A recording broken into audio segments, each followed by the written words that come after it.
Mga kaibigan, kaugnay po ng maraming tagumpay na iginawad ng Panginoong Diyos sa loob ng iglesia sa panahon ng pamamahala ng kapatid na Eduardo Manalo, panoorin po ninyo ito. Sa loob ng 16 na taon ng pamamahala ng kapatid na Eduardo V. Manalo bilang tagapamahalang pangkalahatan ng Iglesia ni Cristo, hayag na hayag sa mga kapatid ang kanyang walang humpay na pagsisikap upang maihanda ang lahat ng mga kaanib sa pagtatamo ng kaligtasan sa araw ng paghuhukom. Hindi ito isang madaling gampanin, subalit kitang-kita natin na udyok ng kanyang pag-ibig sa mga kapatid ay ibinubuhos ng namamahala ang kanyang buong lakas upang ito ay matupad.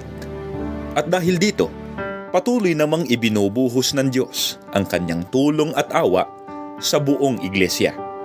Patuloy na pinupuspos ng pagtatagumpay ang kanyang bayan sa mga huling araw na ito.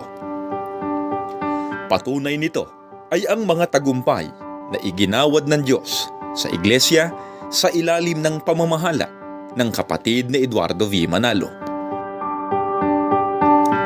Mahigit 5,216 ang naordinahan ng mga ministro.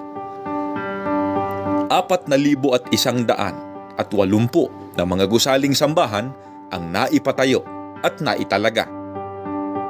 1,947 ang naitatag na group worship service. 1,549 na mga extension. 1,464 na lokal. Nakarating na sa 168 bansa at teritoryo ang iglesia. At kaanib na dito ang mahigit 152 na lahi at nasyonalidad sa iba't ibang panig ng mundo.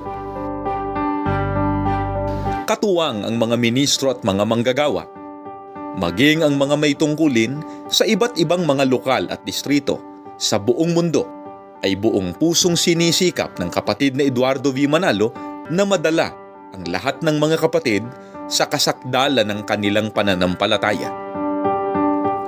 Dahil dito, lubos na ipinagpapasalamat ng iglesia ang kanyang pamamahala na ang bawat tagumpay ay malinaw na nahahayag ang pagtulong at pagkasi ng ating Panginoon Diyos.